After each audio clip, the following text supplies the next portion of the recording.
Is this thing on? Hello? Is this It thing is on. on? Is like cue intro.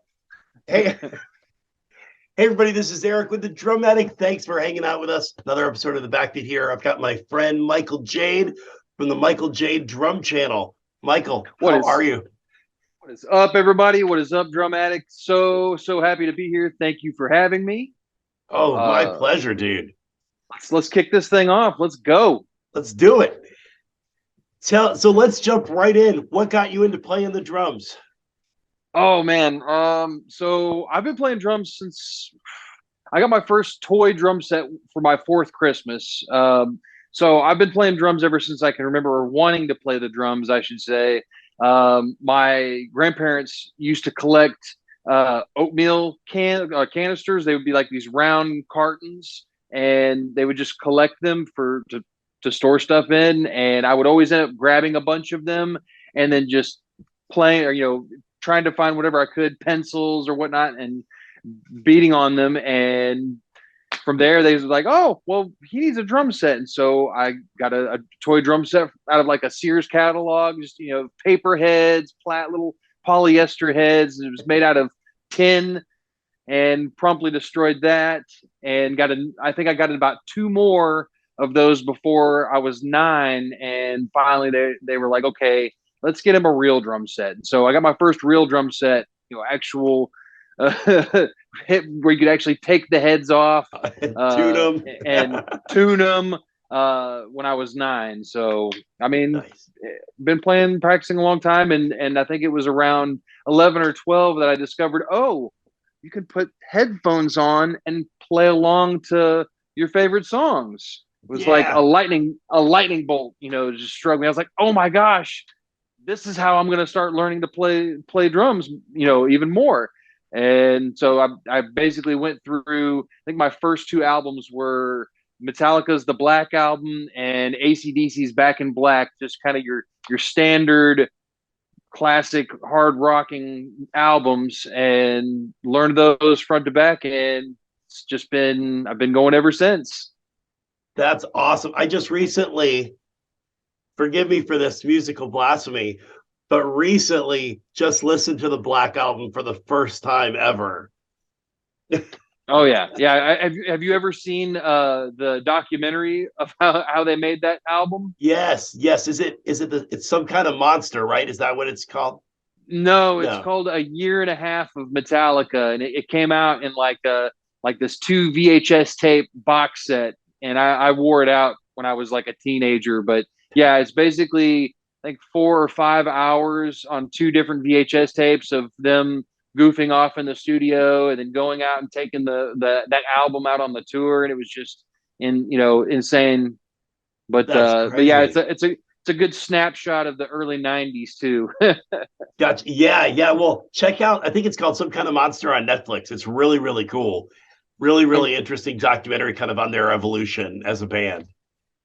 So, Oh, yeah. I think I own it. Oh, do you? Okay. Yeah, I'm still kind of a huge Metallica geek. I think I have like the action figure box set that has like the stage and all the drums and all that. Like, I think I got it at Spencer's when I was a teenager. But yeah, I've got the Binge and Purge box set. It's got like 3 VHS tapes and like so I think three Nice. CDs. And yeah, I got a bunch of of Metallica merch nerd stuff.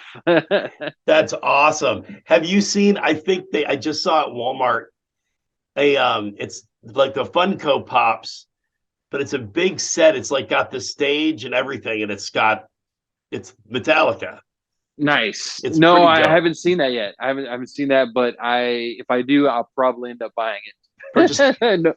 Knowing me. But no, it's a lot of people hate on Lars, but like, that was really, the drummer I first really paid attention to when I first started playing. And I guess that's, he's I guess some would call him a more simplistic drummer, but that worked out for me perfectly, because it was just, especially on the Black album, it was really kind of had a lot of blues in it. As far as I think, the actual music went, it was, a more of a bluesier venture for them than previous records. And so that just, it jived with me really well. But I would actually set my drum set up, or try to anyway, set it up the way that Lars would. And so it's something that's kind of stuck with me even today, is like the two crashes on the left side over the hi-hat stand. I still just to this day do that because I was originally once upon a time trying to set up my drums like his. Gotcha. No, who was the, this is, shows my ignorance. Who is the original drummer for AC/DC? Phil Rudd. So now, would you say those two guys were your main influences, or did one weigh heavier in than the other? Well, I would say Lars obviously weighed in a lot heavier because I went through a phase from like, I don't know, 12 to 17 where it was just like Lars mania. Is all I could do is I just would learn every single Metallica song, and it's just all I could, really play. And then I started kind of getting into some other things, grunge, and a lot of the early to mid '90s stuff like Primus and Jane's Addiction and stuff like that. But and discovered that I was, just kind of a '90s baby at heart, and I liked playing a lot of grunge and alternative rock as well. That's awesome. I love it. I love it. And I think I do hear a lot of variety in your drum covers on your channel too. I try. I try. Sometimes I'll just be like, you know what? I feel like playing something different today, or just it really. I don't. My drum covers are kind of just however I happen to be feeling at that time. Well, or what I feel comfortable playing on that particular day, and that I feel comfortable recording. It's like not like, oh, I'm going to play this song next. It just kind of ends up being, I have like a rotation of like 3 or 4 songs I'll be playing, and one I'll start to feel a little bit more comfortable with than the others. We're like, okay, well maybe today's a good day to try and record this one. Let me make a run at it, and that's what'll end up happening, I think, for the most part. Gotcha. Now, what made you start a YouTube channel? Because I know you've played out, and you've been playing out recently too, right? Yeah, actually, for the first time in almost 5 years, I finally started playing live shows again. I didn't think I would again, but huh, here I am. I just played a show, was it last week? And it's like I've had more shows in the last 4 months than I have in the last 5 years. It's crazy.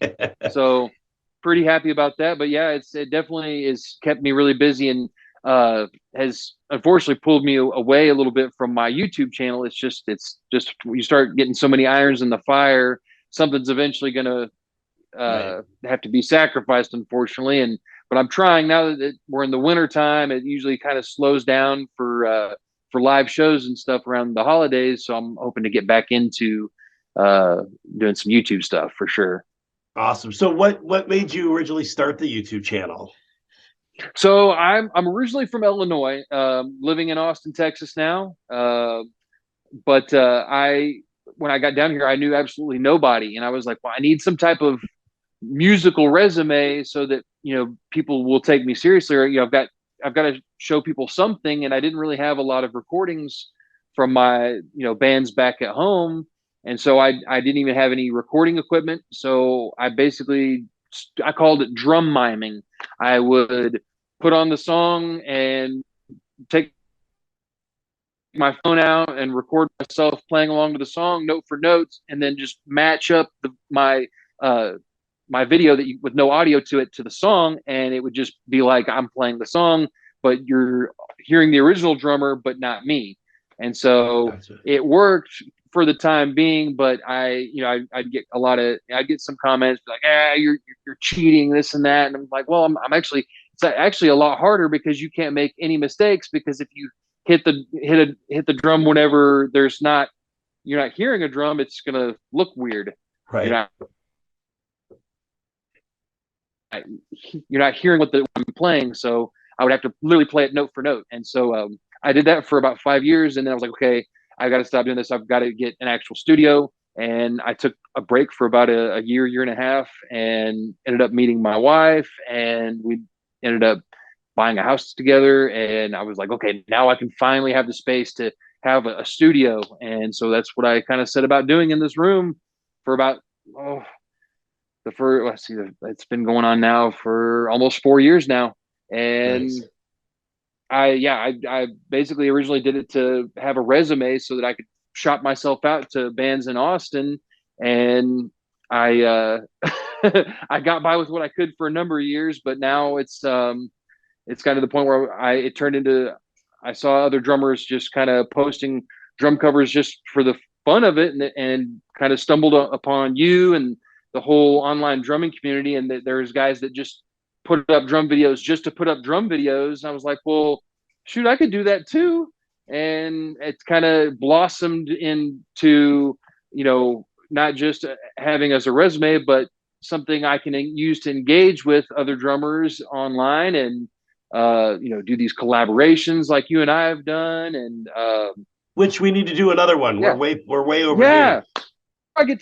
Before we get too far into this, I just have to give a quick shout out, if I can, real quick, to a few people who without these guys, I mean, they're always showing me love on my channel and on my videos. So I gotta give them a shout out real quick. But if I could, here we go. Mike Lewis, Kyle Castro, Mike Conway, Joey Clark, Rock Invader, Brian Drums, Ben Toll 86, Drum Club, 11 Drums, Virtua Drummer, Ash Wells, and last but not least, Drum Man 190 and Drum Addict. Oh, dude, that's awesome. Thank all those guys. Anybody watching this, go subscribe to them. Check out their channels. All awesome drummers and awesome guys. Yep, I know everybody on that list, and they're all they're all fantastic. Yeah, that's awesome, and I like that you wrote it down, because I know if I try to do it from memory, I'd like forget. Yeah, I want to forget it. I would have forgotten totally. I was like, yeah, I'm going to go ahead and write these down now. Otherwise, I'm going to have a brain fart, and it's going to be like 10 seconds of just crickets. But I hope I'm talking fast enough so that you don't have to, those watching out there don't have to put this on like 1.5. So to get rid of all the dead air. I know that happens sometimes. I love it. I love it. So yeah, so we definitely need to plan another collab. We'll plan it offline, but like we did Pearl Jam's Even Flow, which was the first time I had heard that song when you shared it with me. Really? Yeah. Really? Wow. That's crazy. You'd never heard that one. Wow. No, I had heard only Pearl Jam song I was really familiar with up to that point was Daughter, off of their, I think it was on their Versus album. Because Even Flow was the song that got me into Pearl Jam, and I think a lot of other people. I mean, when I first heard that, I think I was, I don't know, 5 years old, and of course it was one of the greatest things ever. It was just like, oh my gosh, the guy's climbing the side of this, climbing up the stage and jumping from the ceiling into the crowd. What is this? This is awesome. And so yeah, it definitely struck a nerve with me, and I was an instant Pearl Jam fan. And so I thank you for doing that one with me. Oh, dude, I loved it. I loved it because I was like, oh, cool. This is a song I'm not familiar with, but I dug the groove, and then I kind of get into the lyric of it, kind of look up like what Eddie was getting at when he was writing the song, and kind of learning some of the backstory. It brings a lot more depth, to a song, I think. And so yeah, thank you for putting it on my radar. Oh yeah, it's like, man, that's like just an awesome song to jam in the car, or just to get you pumped, even in the gym. Just like, okay, absolutely. This hasn't been to the gym in a while, but I know what you mean. I know what you mean. So one of the things that I like about your studio is you've got several kits that you like rotate in and out. What kit do you have behind you right now? So what I have behind me right now it's a 1991 Ludwig classic maple kit, and this is kind of a one-off in aquamarine sparkle. I bought this kit used, obviously. The original owner did this really cool, had this really cool wrap done on it, and I love it. Most of my drums are Ludwig drums in this configuration. It's what they used to call a 60s Hollywood style kit. So all the toms and the bass drum are shallower than most drums are, but it gives it a really cool kind of attack sound, and they just record really well for me, and I've always loved them. But yeah, this is kind of the the main kit I use. I also have if anyone who's seen my channel, I've got a Zepp set and a couple of other kits, a mid '60s white marine pearl Ludwig kit in the same size as this. But yeah, it's an awesome kit. Yeah, I love that. I love the kit. Is there a pearl involved in there too somewhere? Yes, so I actually bought this. I bought a wine red pearl form kit for $150 at my local Guitar Center. I just walked in one day and it was there. I was like, oh well, that's perfect. Like that's the perfect kind of rehearsal, or you're gigging in a dive bar and you don't want to take out the expensive Ludwigs. That's the kit that you want to take. And so I was like, well, perfect. I'll just take that because it's all the same size as this kit, a 12, 13, 16, and a 22. It's like, well, no brainer. Nice. So what did you do? Like, what did you do to kind of, because at $150, was it used or was it? So it looked like someone bought it for their kid, and it ended up just sitting in a garage and never being played. It still had the original heads on it. It was practically mint condition, and I know those things go like brand new for like $500. And so I was like, yeah, I mean, even if I never play this, this is a good buy. So I decided I had to have it. I was like, why not? Yeah, and like somebody that's as skilled as you too with the tuning and everything of a drum, you put some good heads, tune something up good, whether it's Yep. a $3,000 kit. I mean, there's some differences, right? Or a $500 kit. You can make that sound Oh yeah. like a professional level kit. Well, that's another reason why I bought it, and why I'll actually put it in rotation in here in the studio is like I want to show the people that you can have a cheap drum kit and make it sound good as well. You can have an expensive drum kit and have it sound really good, or you can also have a cheaper drum kit and it sound just as good. Yeah, and you can have an expensive drum kit and it can sound bad if you Yeah, don't that know what too. you're doing with the heads. Yeah, Which they're quite or even with the mixing, which that's been a growing pains for me over the years. And I feel like I'm just now finally getting to a point where I can get a good drum mix or good audio mix overall with what I'm doing in here. But there's quite a few videos I feel like especially when I first started out, where it's not the best. It's not the best mix I could pull off. And so there's things you learn over time. I'm sure you've had those kind of aha moments where oh you're yeah. like, oh, I should have been doing that the whole time, or Yes. had, I, it's crazy. You think that when you open up your DAW, it's going to record just exactly the way it did the time before, but ends up sounding completely different. And you're like, what happened? And then you have to, toy with it and adjust it until it sounds, more to your liking. But yeah, it's definitely been something that has not been easy for me as a drummer. Learning There's an all that. evolution to it, right?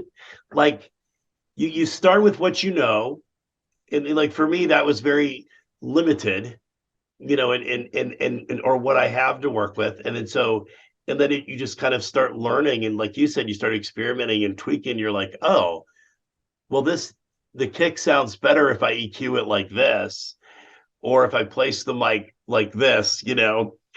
Um, but yeah, you're getting Yep.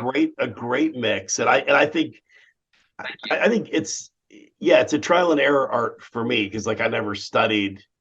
I think I took a class, but like other than just having recorded some and watching engineers place mics, using a DAW and all that stuff, like that was new. That was new to me. Yeah. You know? It well, and not to mention also learning all these, kind of tricks of the trade, recording with flat EQs and or recording with not flat EQs, which is better. Then you start going, you having to do like trial and error things. What's the best settings to have when you record so that you can adjust post recording or in post mixing, and I ended up I know there has been multiple times where I've ended up spending probably 3 times as much time actually mixing the song as I did trying to record it. Understand. So what are you using to record?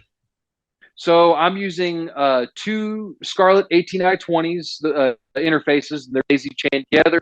I'm running that into a very old iMac with Studio One version 4 DAW on it, and let's see, I'm using a bunch of different microphones. I think I'm using currently 9 microphones, and then I'm also, as of late, I've started adding in my Yamaha EAD10. It's basically, I don't know if you've seen those or not, but there's quite a few guys or folks, I should say, on YouTube that use that like as their primary recording device. I can't even say his name, but he's an amazing drummer. El Espiriano Siberiano. I know I butchered that, but he's a huge YouTube drummer, and he primarily records with just a little Yamaha EAD10 that mounts up on your bass drum hoop, and it basically picks up the whole kit with just that one microphone, and I think a trigger on the other side that basically butts up to your bass drum head. And I've been kind of slowly experimenting with that, putting that in the mix, and it sounds even better Nice. with all these microphones. So I highly recommend, if you haven't seen one of those, highly recommend checking them out, because they're also great for using as like a live monitor, like an in-ear monitor mix. Okay. Nice. Yeah, I know El Baterista Rupestre is recording with the AD10, Marcus Drums. Yep. And I'm sure there's more out there's I think Brian Drums is just started recording some covers with the EAD10. Yeah. Nice. Okay. He just got one, didn't he? That's awesome. So I'm hearing good things about it for sure. Well, it's definitely. I wish I had known about it a lot sooner. It's definitely a much friendlier on the wallet alternative to buying a bunch of microphones for recording. You can just buy with that and a little 2 or 3 channel interface, and you're ready to go, as opposed to buying 2 interfaces and 12, 13 microphones and all that. It's a much more simple setup and a lot easier to kind of dip your toe into drum recording. Because I wish I would have known about that first. It would probably been a lot easier. Right, than dealing with a bunch of mics and interfaces and well, yeah, and how to place them all and all this stuff. Whereas that, you just hook it to your bass drum and you're ready to go. off to the races. Yeah. So this is going to sound a little self-serving, but I do notice that you have your 2 Attic custom snare drums with you today. And oh yes, I could definitely talk all day about these. I love it. Well, dude, I appreciate it. And you can post your pictures with it, like in your, you're talking about you use the Pitbull in some of your live gigs, and then the one on, I guess it's your left, the Christine snare drum, is one of my favorite pieces that our artist has created for you. And so tell us a little bit about the impulse to create a drum that was inspired by the Christine movie.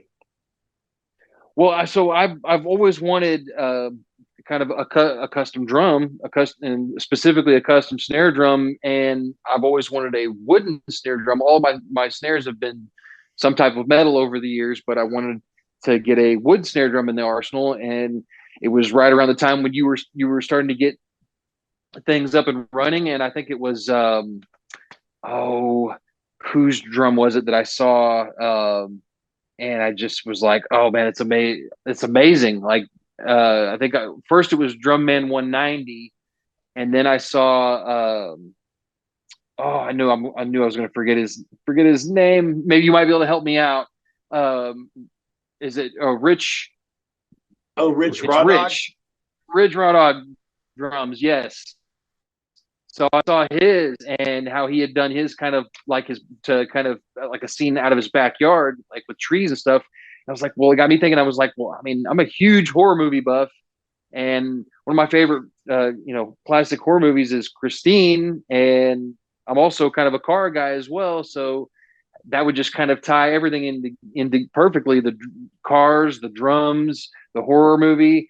And so I hit you up. I was like, man, you could do a car drum? And you're like, well, show me what you got. And so I was like, how about the front of it, the grill?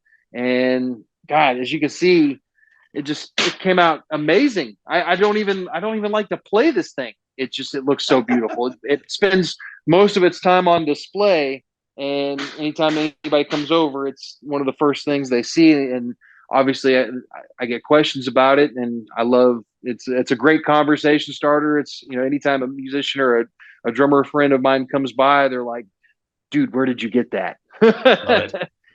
Well, it was exciting too to watch the evolution of it because our artist Billy Smith would send me updates kind of the sketches and the different steps that he goes through before he starts laying it out on the shelf, and I'd send them to you, and then we were both, I think, getting really, really excited about how it was going to come out, and it just like I'll go look at the picture of it just to be like, holy moly, this like it looks so good, and I'm not patting myself on the back because all that intricate artwork is not me.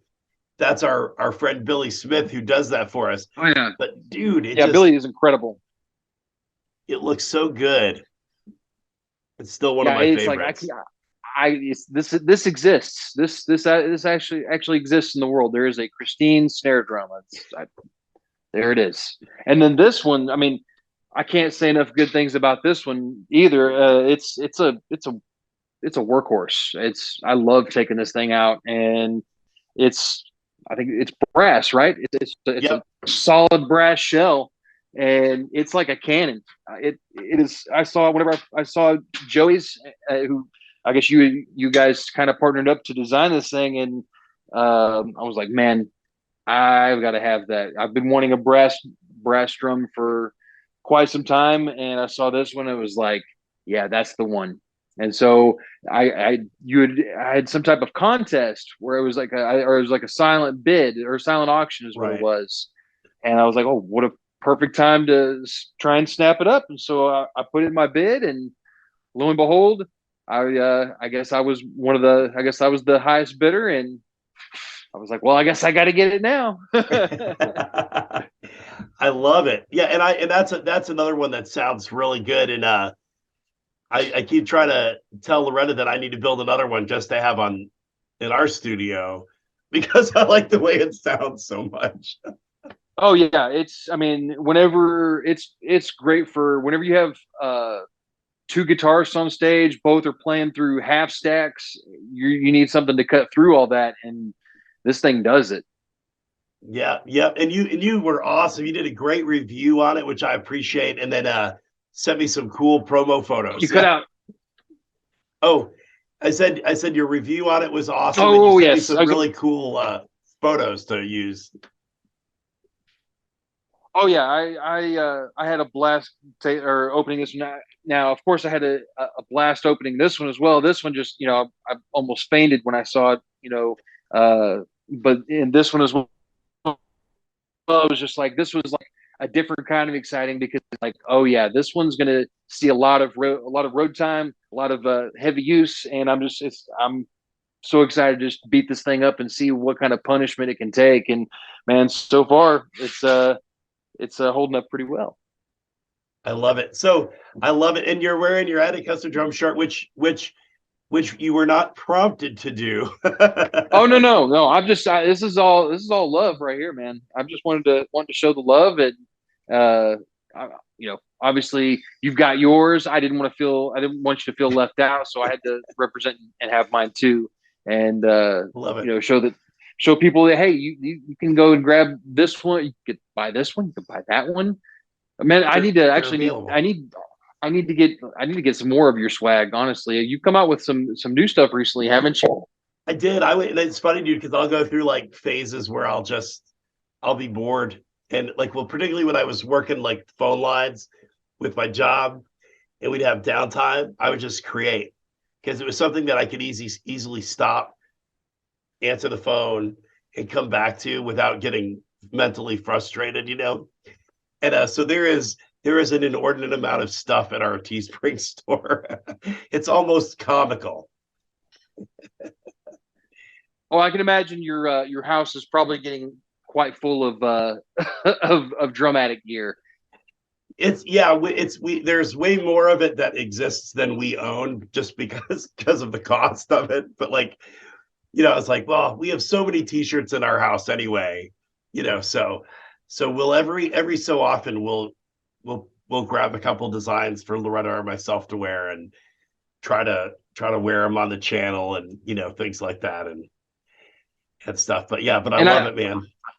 I imagine a guy like you has a pretty good relationship with your local FedEx or postal service. The post office knows me now. Yeah, they do. Oh yeah, like you're on a first name basis and everything. Yeah, they're like another drum.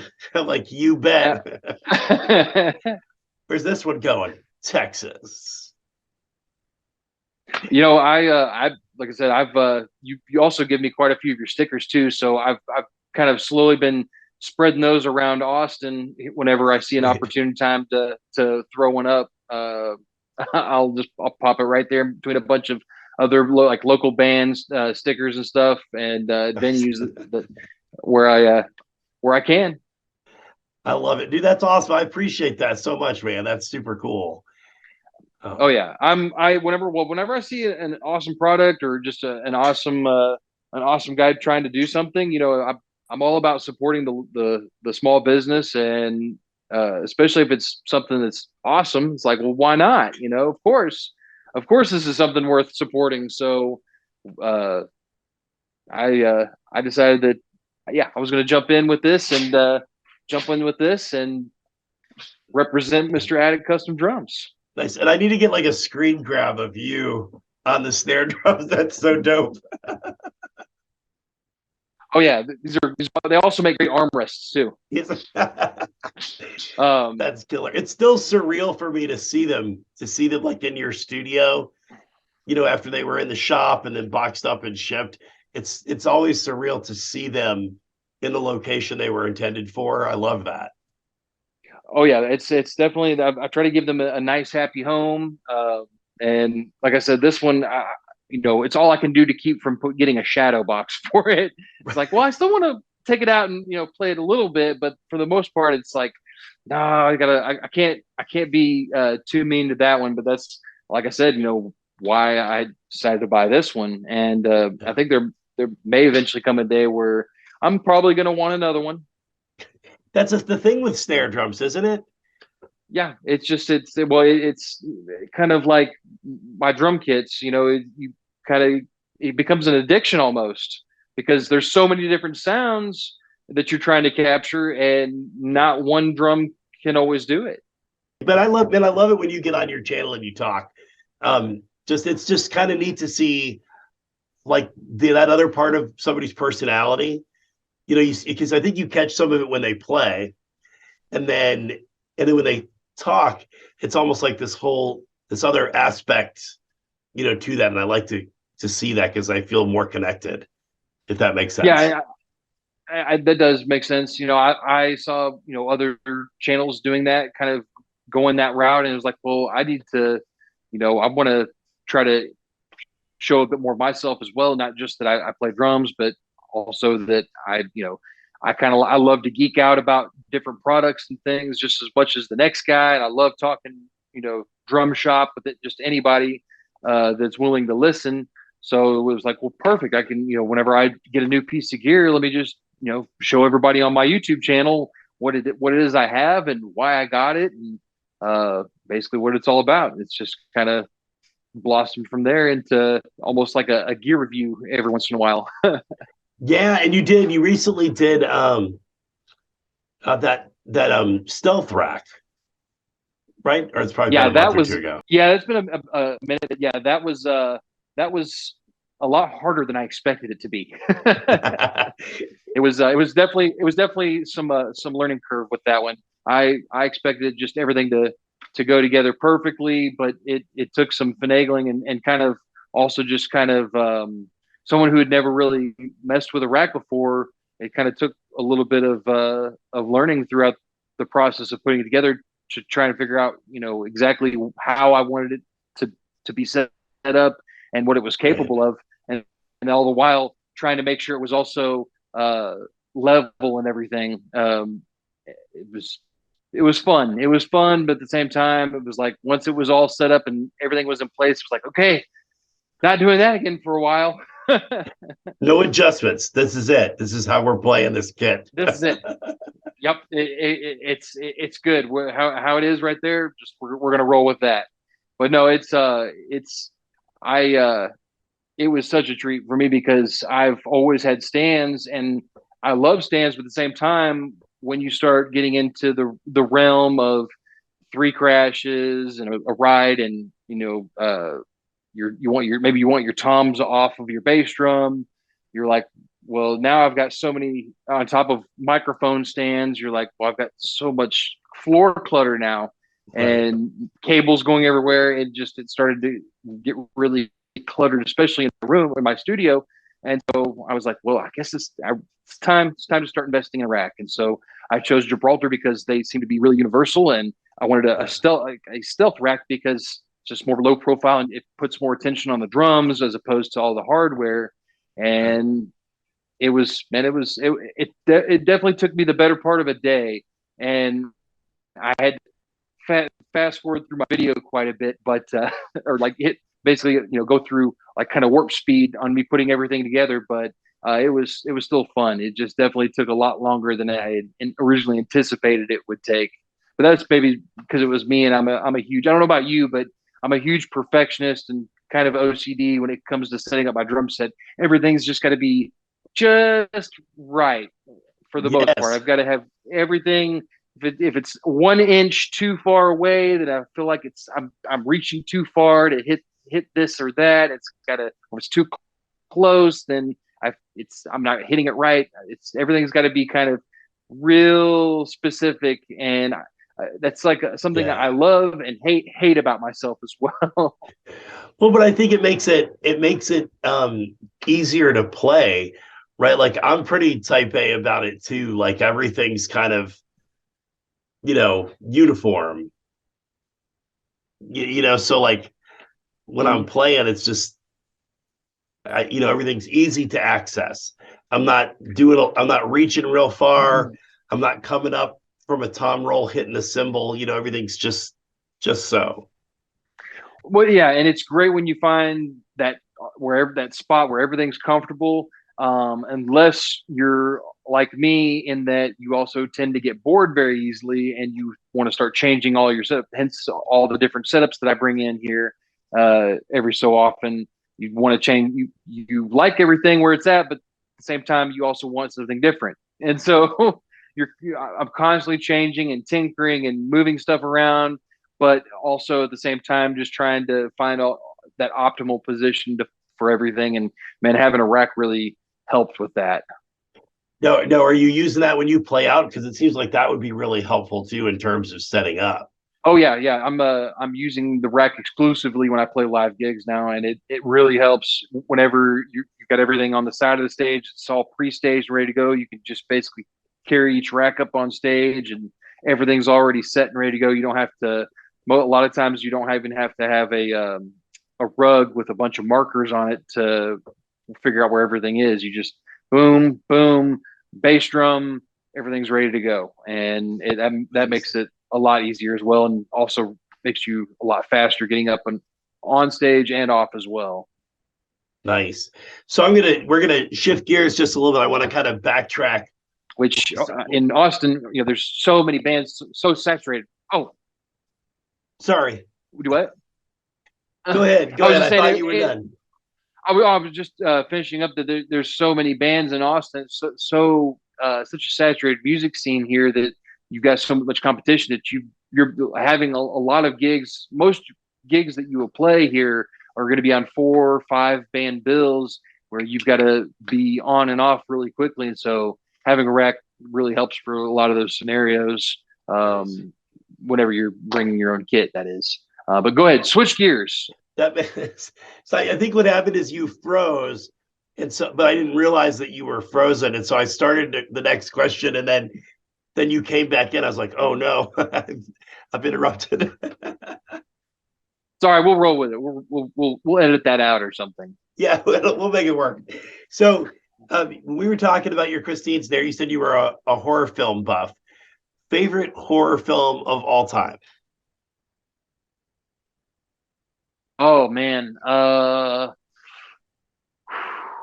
that's a toughie because it's like are we talking about classic, contemporary, or just all time, just in general? Well, that actually now that that is kind of that would be a tough question to answer. Let's go classic horror films like 80s Classic 80s horror and films. before. 80s and before. Oh man. Of course, all those campy slasher films. Those are all always great. But whew, you caught me on this one. Trying to think right now of the one. Uh, I guess if I had to pick, it'd be the original Texas Chainsaw Massacre. When I first saw that, it was just it gave me nightmares for a little bit. Just the graininess of everything, and you could tell it was a fairly low budget movie, but that just kind of, it was almost like the Blair Witch effect, where it almost kind of made it seem more realistic because it was so budget, and Right. the way it was shot, it just made it kind of pulled you in even more. So I would probably have to say the original Texas Chainsaw Massacre. Nice. What about you? What's yours? Well, so I was not a student of classic horror films, but Loretta liked scary movies of all kinds. So she introduced me to like Carrie, Nightmare on Elm Street, Halloween, and then because of your drum, we watched Christine, and I loved it. It was fantastic. Oh, perfect, I perfect. was like, I Yeah, get still the John I get the Carpenter. appeal. Yeah. I was like, and I get the appeal. And that car is super awesome. Oh yeah, and I mean, who doesn't want one after watching that movie? Of course, they're super rare. You'll never ever see one. I've seen one in my life, but yeah, it's like you've never no one ever hears of a Plymouth Fury. Like what, Plymouth? Like people don't even know what Plymouth is anymore. Right. What's a Plymouth? But yeah, it's still, to me, considered a really cool classic car and kind of an underdog, which nobody even knew about it until that book was written and the movie was made. Um, there was uh, another movie, like I guess Stephen King did. I think it was called Maximum Overdrive. That one he actually directed. It was a book. It was based on a book I think he had written. I forgot the name of, but he directed the movie too. It wasn't the greatest movie, but it was also kind of about trucks or vehicles driving themselves too. And I guess he had some type of fascination with that. The we called the uh was it the spirits or whatever, the ghosts of the ability of ghosts to control things in everyday life and kill and use them to kill us. Yeah, you're right, because there were those two. Yeah, I forgot about Maximum Overdrive. I haven't seen it, but I remember it. I remember it. Like I know about pop culture stuff that I even haven't seen. So like, but yeah, so yeah, there's that's right. He must have had a thing for them. That one you almost watch more to laugh at. It's that, is it that bad of a That film? one you Like, Yeah, it's kind of more of a cult classic than it is an actual kind of scary movie, for sure. But it's got quite a few funny moments in it. That's just like, not, it's not supposed to be funny, but it is. but it is. It can't help but to be funny.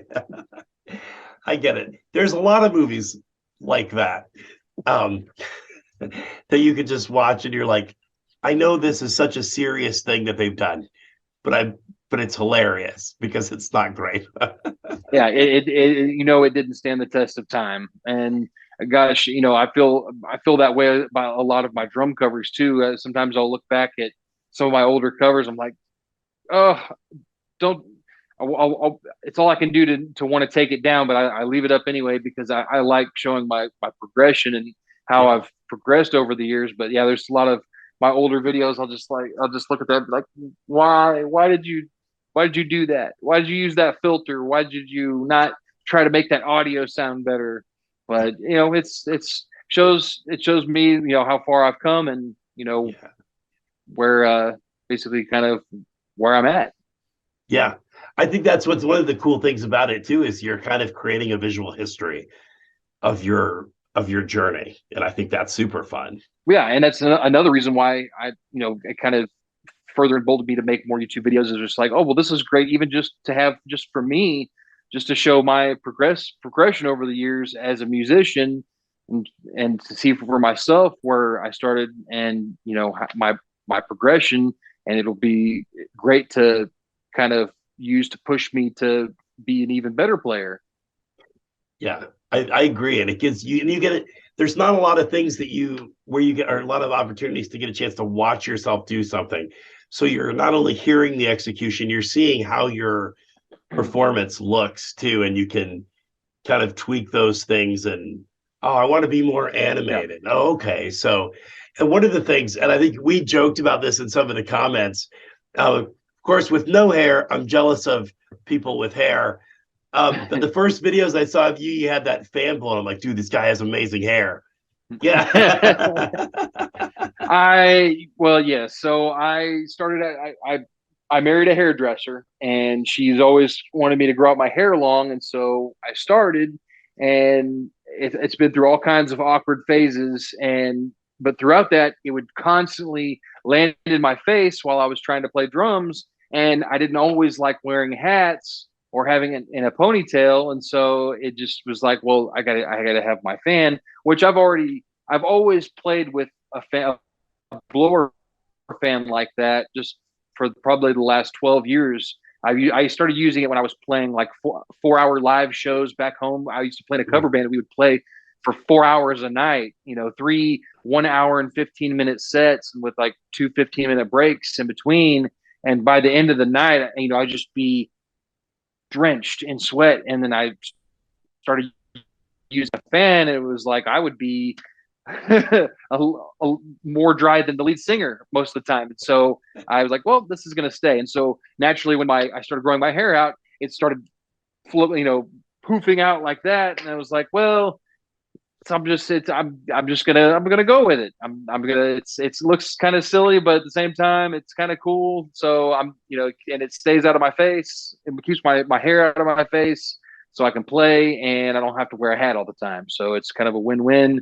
And I was worried there at first that you were going to hear a lot of fan noise in the audio, but you don't. Yeah, at least not enough for it to matter. Not enough for it to matter. Kind of gets lost. So, yeah.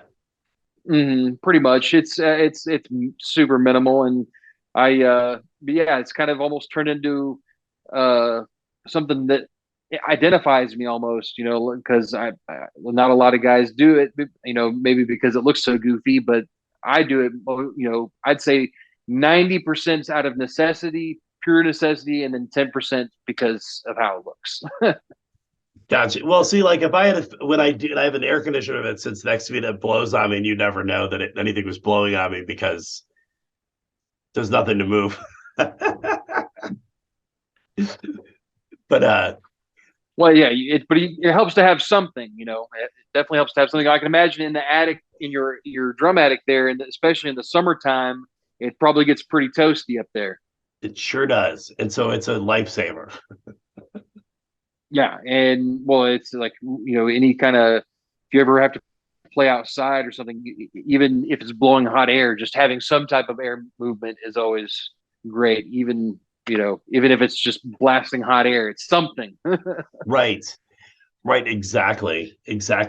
So let me ask you. Oh, go ahead. I was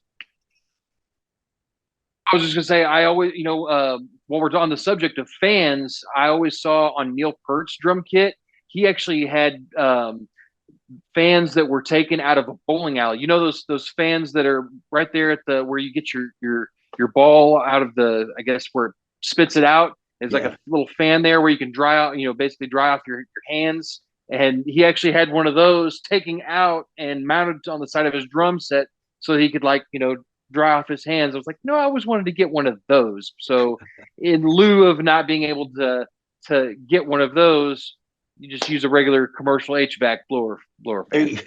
There you go. That's awesome. I always get those little clip fans the times I've played out.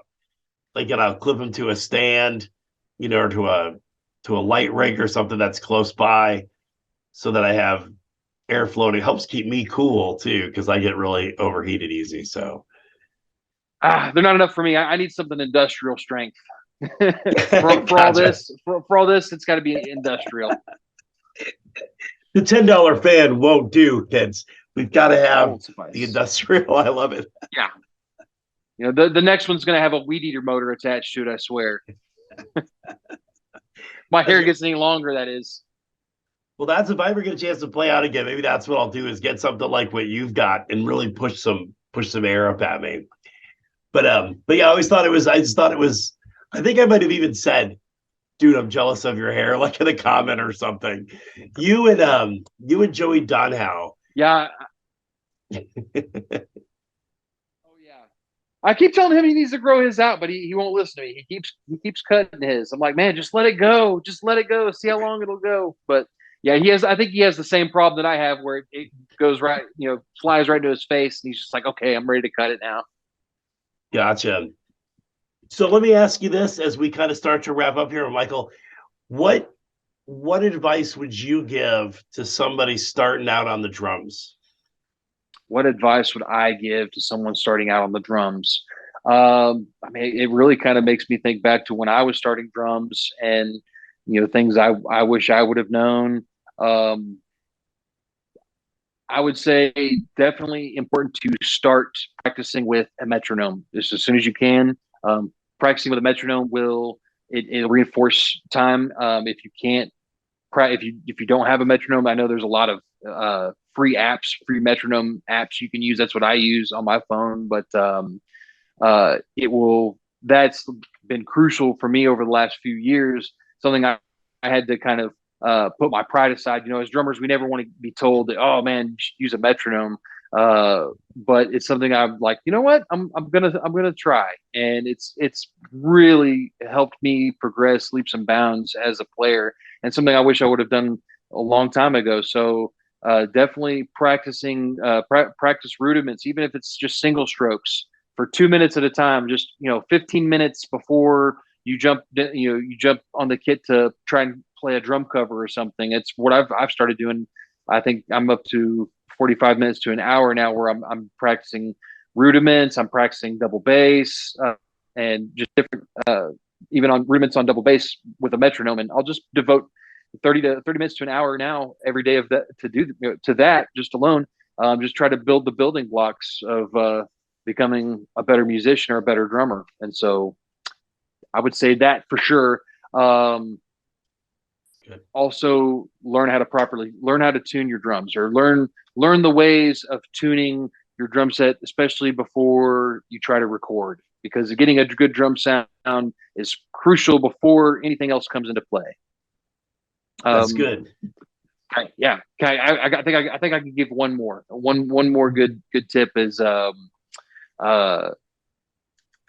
you don't have to have an expensive drum kit to sound good. A beginner drum kit with some decent heads on it will do, and I think I've shown that many times with that Pearl Forum kit. So don't always be kind of, I guess, discouraged that you don't have like a pro type kit just yet. I mean, there's guys out there that are making do with practically nothing, and it's not about what you have, it's what kind of player you are, for sure. But also spend lots of time tinkering and exploring your drum set, and taking it apart, putting it back together, and exploring what feels comfortable, like what setup feels most comfortable for you, because that's also going to help you become a better player, is if you figure out where everything is most comfortable for you and spend time on that, as well as practicing and playing the drums as well. I feel like it's also just as beneficial to spend time adjusting and tinkering and moving the drums around to feel what is most comfortable. That's good stuff, man. And I think too, one of the cool things, like if you're starting playing drums now, I don't know how it was when you started, but when I started, the internet wasn't a thing. So now, like, you can just jump on YouTube and find drum lessons and find guys and gals playing and even talking about tuning. And proper stick technique and all this stuff. And so I think this generation of people learning has a lot more at their disposal than we did when we started.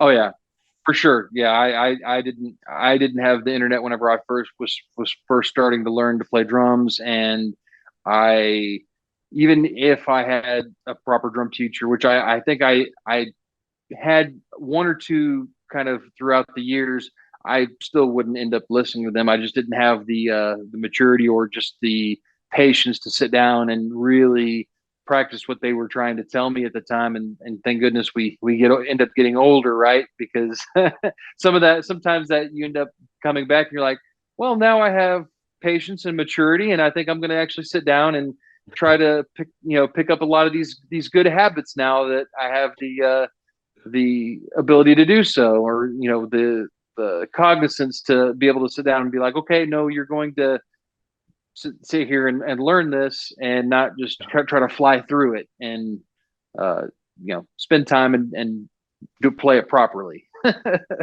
That's so important, I think, too, because like in our culture, we definitely want like the instant gratification. So like we want to say, I want to play drums and I want to be a rock star tomorrow. And so what you're saying is so good, because it's like, you got to be willing to put in the time to develop the skills. Yep. And I think that, and I know for me too, like just in the last like 6 months, I've started again to integrate doing technique stuff into my rehearsal time, because for so long I've just been working toward the next cover, for the channel. And so to take half of my practice time, and whether it's doing stick control exercises on the double bass with a metronome, or even just giving myself some opportunity to just kind of try to be creative and try new things that I heard online or whatever, and then go to working on the song. So I feel like that's helping me significantly. And I love that's something that you have integrated into your practice time, and the time that you've devoted to it has grown as you've done it more.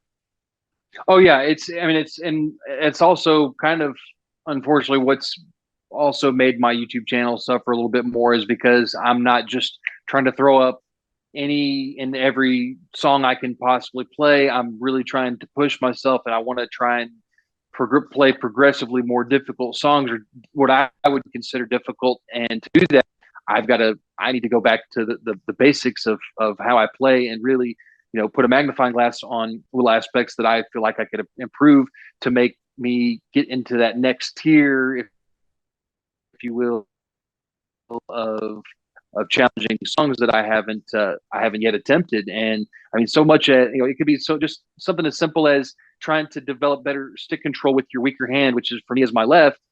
A better control so that you're more accurate, you're hitting more consistently, and also, and that ends up playing into things like less fatigue. So you're going to be a lot less, tired after running through the song, and be able to continue on, as opposed to improper technique that ends up wearing you out faster.